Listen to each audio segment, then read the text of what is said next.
Education. Today I am conducting this session for grade 3, chapter number 3, subject is SS and the chapter name is India Physical. आज हम इस chapter का session number 4 conduct करने जा रहे हैं. कौन सा है? थर्ड चैप्टर का फोर्थ सेशन है. तो in my previous chapter what did I teach you? Previous session में हमने क्या सीखा था? सबसे पहले हमने ये जाना कि इंडिया फिजिकल इसका मतलब क्या है. क्यों? क्योंकि चैप्टर का नाम है इंडिया फिजिकल. फिजिकल का मतलब है जमीन या उसका जो अपीयरेंस है, दिखने में कैसा है, तो उसे हम फिजिकल कहते हैं. तो इंडिया में एक्चुअली लैंडफॉर्म्स अलग अलग टाइप की है. लैंडफॉर्म्स मतलब जमीन अलग अलग टाइप की है. Some places there are mountains, some places there are hills, some places there are valleys, some place there is a plateau.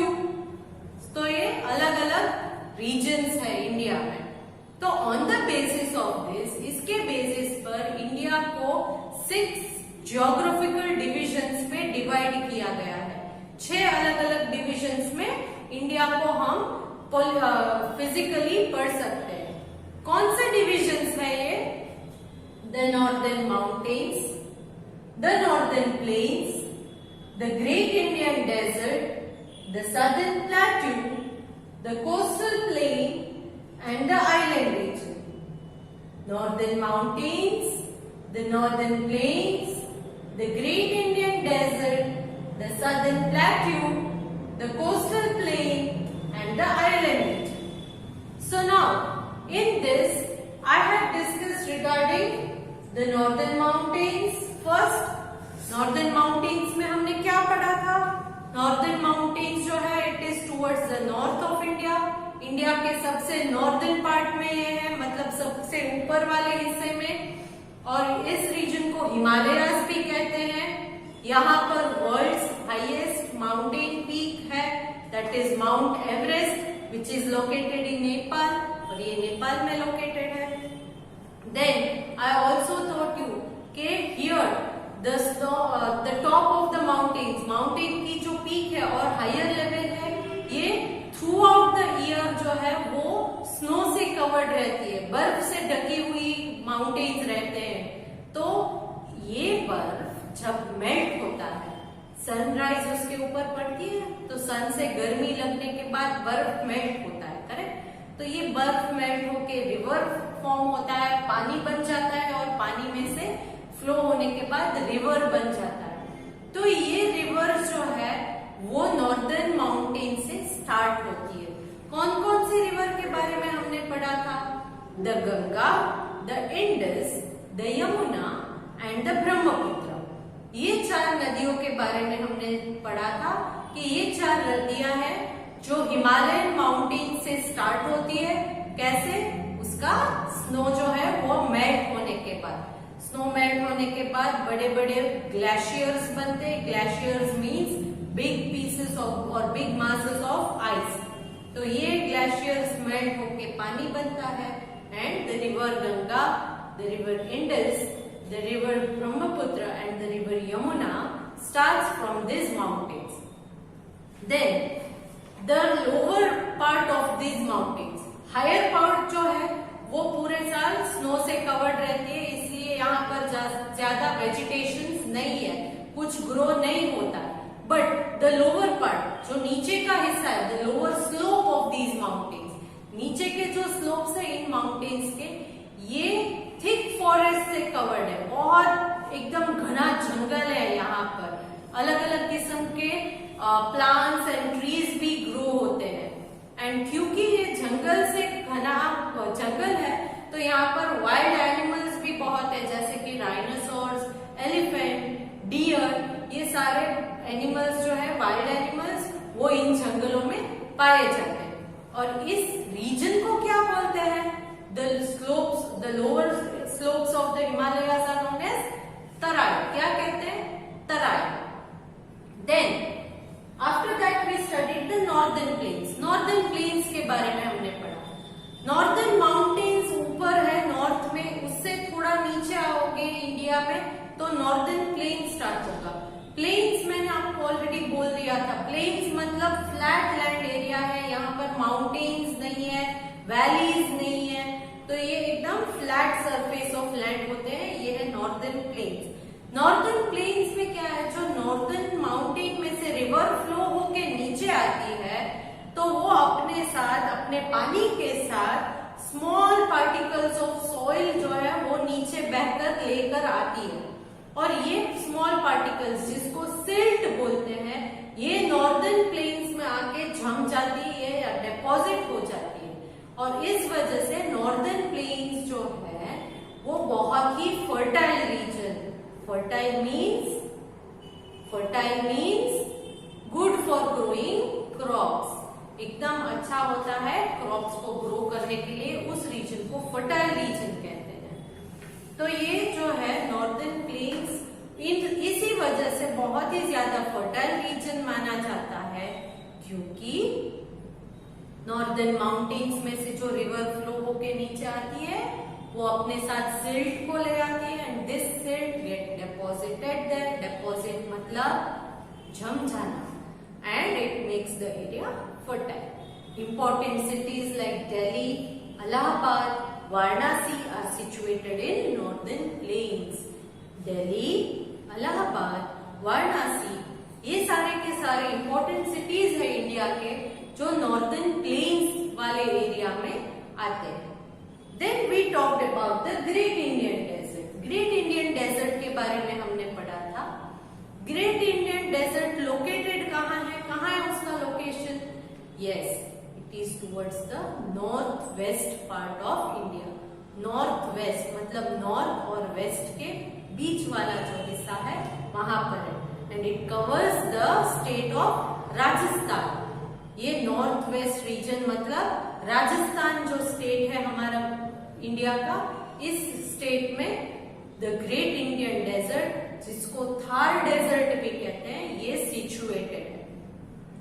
ये एरिया पूरा सैंडी है, रेत से भरा हुआ है। There is less vegetation because there is no water और very little rainfall. पानी नहीं है, क्यों नहीं है? क्योंकि यहाँ पर बारिश भी नहीं होती है, और अगर होती है तो बहुत कम बारिश होती है, इस वजह से ये डेजर्ट एकदम सैंडी डेजर्ट है। यहाँ का क्लाइमेटिक सिचुएशन क्या है? समर सीजन में इट इज एक्सट्रीमली हॉट, मतलब बहुत गर्म होता है during day time. Summer season days are extremely hot, एकदम गर्म, एंड इन विंटर सीजन में night are extremely cold. Nights जो है वो बहुत ही ज्यादा ठंडी हो जाते हैं। Okay, so this was the climatic condition. Then northern plains में जैसे कि मैंने important cities बताए, तो उसका रीजन ये है कि वो फर्टाइल है, तो ये बहुत बड़े बड़े मेट्रोपॉलिटन सिटीज यहाँ पर डेवलप हो सकते हैं। बट डेजर्ट रीजन में क्या है, क्योंकि यहाँ पर लिविंग सिचुएशंस बहुत टफ है, डिफिकल्ट है, पानी नहीं है, गर्मी ज्यादा है, ठंडी भी बहुत ज्यादा है, तो इन टफ सिचुएशंस की वजह से, डिफिकल्ट लिविंग कंडीशंस की वजह से इस रीजन में ज्यादा लोग नहीं रहते।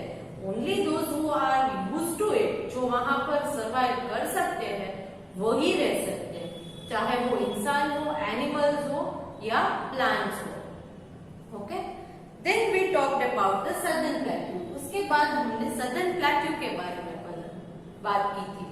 प्लेट्यू का मतलब मैंने क्या बोला था कि जो लो लैंड है उससे थोड़ा हाई जाता है, हाइट के ऊपर फिर से एकदम फ्लैट लैंड हो जाती है। माउंटेन जैसे पीक नहीं होते, ऊपर फिर से फ्लैट ही है, मगर नॉर्मल लैंड से थोड़ी हायर होती है, तो ये है सदर्न प्लेट्यू। ये कहाँ पर आता है? Southern part of India is covered with the plateau region. Southern part of India जो है वो ज्यादातर प्लेट्यू रीजन है। नॉर्दर्न माउंटेन्स, उसके साउथ में आओगे तो नॉर्दर्न प्लेन्स, नॉर्दर्न प्लेन्स से भी नीचे टुवर्ड्स द साउथ अगर आओगे तो वो है southern plateau. Southern plateau and it is in triangular shape. ये भी मैंने आपको बोला था कि इसका शेप थोड़ा बहुत ट्रायंगल का है। ओके, नेक्स्ट यहाँ सदर्न प्लेट्यू में हमने पढ़ा था कि towards the west southern plateau थोड़ा हाई है, टूवर्ड्स द ईस्ट थोड़ा लो है। इस वजह से यहाँ पर जो नॉर्मल रिवर्स है जैसे कि कृष्णा है, गोदावरी है, कावेरी है, ये सारे रिवर्स जो है वो वेस्ट से स्टार्ट होके ईस्ट की तरफ स्लोप है, थोड़ा डाउन है, तो ईस्ट की तरफ फ्लो होके बे ऑफ बंगाल में बाद में उधर जाके पानी उसमें मिक्स हो जाता है। बे ऑफ बंगाल एक ओशियन है, यहाँ पर वो मिक्स हो जाता है। ओके, बे ऑफ बंगाल, यहाँ पर गोदावरी, कृष्णा एंड कावेरी। मैंने आपको मैप भी दिखाया था पिछले सेशन में, तो आपने देखा होगा। Then I talked about Narmada and Tapi. Narmada और तापी ये दो रिवर्स ऐसी है कि वो जो है वो वेस्ट की तरफ बहकर अरेबियन सी में मिल जाती है। नर्मदा और तापी ये दो रिवर फ्लो होके अरेबियन सी में बह जाती है, बट बाकी की गोदावरी, कृष्णा, कावेरी ये सारी नदियां जो है वो ईस्ट की तरफ फ्लो होके बे ऑफ बंगाल में बाद में पानी मिक्स हो जाता है। Then what did I teach you regarding this? Okay, तो हमने ये भी पढ़ा था कि यहाँ पर प्लेट्यू रीजन जो है उसमें वेस्ट की तरफ एक माउंटेन रेंज है जिसको हम बोलते हैं वेस्टर्न घाट्स। वेस्ट की तरफ जो माउंटेन्स है, माउंटेन रेंज, रेंज का मतलब है लाइन ऑफ माउंटेन, पूरी लाइन है माउंटेन की, तो इसको हम बोलते हैं वेस्टर्न घाट। क्यों? क्योंकि ये वेस्ट की तरफ है। और ईस्ट की तरफ भी एक माउंटेन रेंज है जिसको हम ईस्टर्न घाट कहते हैं। क्यों कहते हैं ईस्टर्न घाट? क्योंकि ये ईस्ट की तरफ है। किस तरफ है? ईस्ट की तरफ है। So towards the west western Ghat, towards the east eastern Ghat. Okay, तो ईस्टर्न घाट और वेस्टर्न घाट के बीच का एरिया है ना, उसे सदर्न प्लेट्यू कहते हैं। क्या कहते हैं? Southern plateau. Then talking about, today I am going to teach about the coastal plains. आज हम कोस्टल प्लेन्स के बारे में बात करेंगे। कोस्टल प्लेन क्या है? ये जो बीच का हिस्सा है ये है सदर्न प्लेट्यू, सदर्न प्लेट्यू। और यहाँ पर जो है वो अरेबियन सी है, इस तरफ बे ऑफ बंगाल है, पानी है, नीचे की तरफ इंडियन ओशन है। ओके, तो ये भी मैंने आपको बताया था कि तीन तरफ पानी है, तो इसे हम पेनिनसुला रीजन भी कहते हैं। ये साउथ इंडिया जो है, साउथ पार्ट ऑफ इंडिया, ये पेनिनसुला है क्योंकि 3 sides water bodies and only connected with land on one side. Okay, one side land से कनेक्टेड है, बाकी 3 साइड वाटर से कनेक्टेड। नाउ ये कोस्टल प्लेन्स का क्या मतलब है? ये प्लेट्यू रीजन है, यहाँ ईस्टर्न घाट है, यहाँ वेस्टर्न घाट। इसके बाद यहाँ पर जो है वो वाटर बॉडीज है, तीनों तरफ वाटर बॉडीज है, मगर ये घाट और वाटर बॉडी के बीच का जो ये एरिया है ना, दिस एरिया, ये बीच वाला जो एरिया है वो अगेन प्लेन्स है। प्लेन, नॉर्दर्न प्लेन था ना, उसी तरह ये प्लेन्स है, बट ये कोस्टल प्लेन है। कोस्टल क्यों? क्योंकि यहाँ पर है वो आपको ओशियंस या सी है, बीचेस है, दरिया किनारो किए ने, ए दरिया किनारो આવી જાય છે, માટે આને कोस्टल प्लेन કહેવાય। कोस्टल प्लेन इसीलिए इसे कहा जाता है। नाउ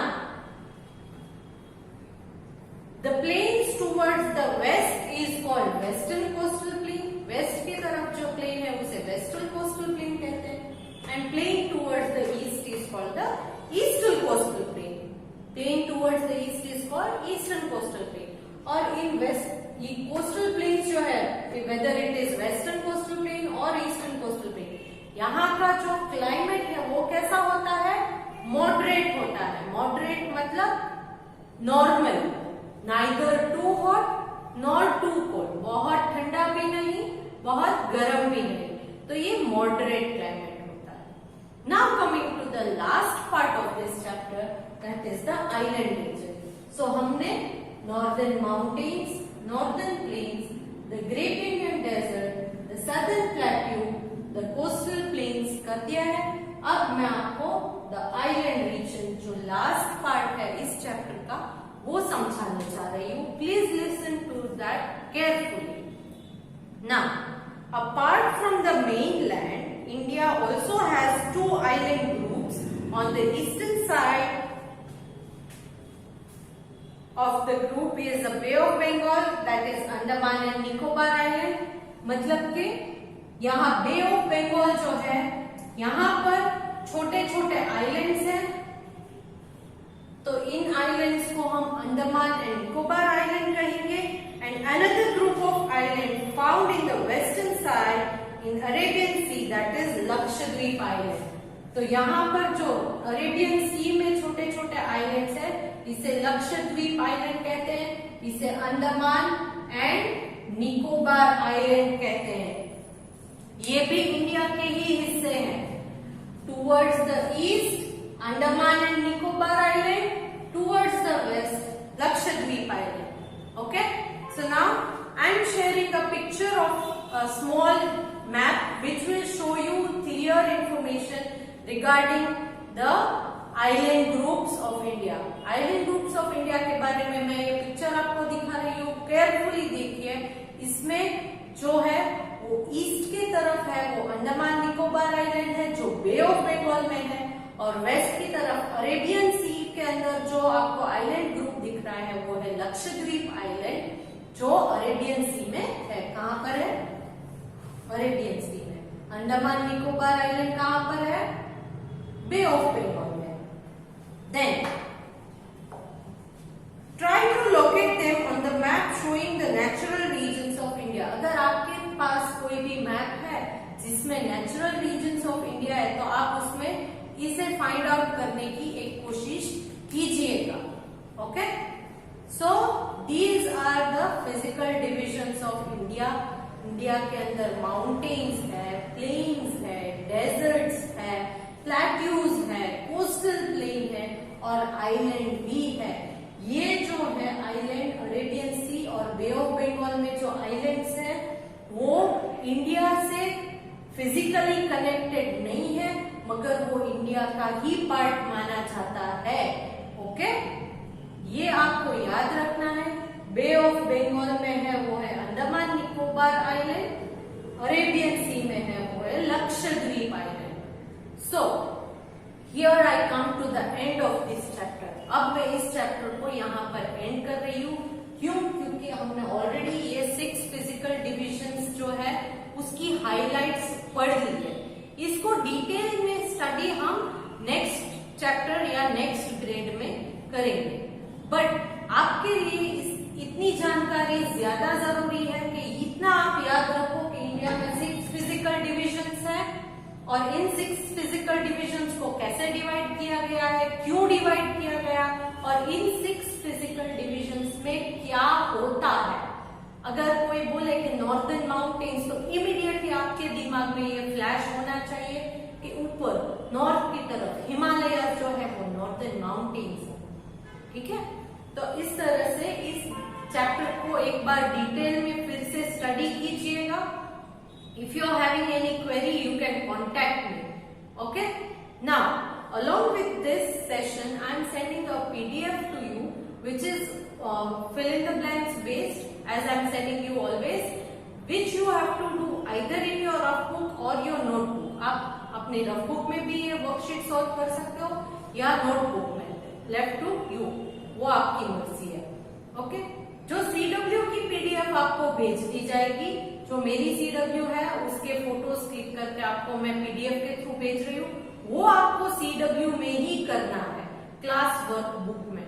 मगर वर्कशीट जो है दैट इज योर चॉइस. वो आपकी चॉइस है कि आपको CW में करनी है या फिर आपको रफ बुक में. मगर सब्जेक्ट मेंशन कीजिए, चैप्टर नंबर मेंशन कीजिए, चैप्टर का नेम, डेट और वर्कशीट नंबर, ये बहुत जरूरी है. क्योंकि अगर इसमें से कुछ भी मिस हो गया तो बाद में चेकिंग के लिए प्रॉब्लम हो जाएगा. सो इसके बाद वाला जो सेशन है उसमें मैं इसी चैप्टर की एक्सरसाइज को डिस्कस करूंगी. बट उसे डिस्कस करने से पहले भी हम एक बार छोटा सा रिकैप ले लेंगे. मगर I wish if you can read this chapter once through your PDF that I have sent you. आपको जो टेक्स्ट बुक की PDF है उसमें एक बार आप खुद इस चैप्टर को पढ़ लीजिए ताकि जब हम एक्सरसाइज डिस्कस करें तो कोई आपको प्रॉब्लम या डाउट्स ना हो. You can understand the exercise clearly. So, I am ending this session now. Bye.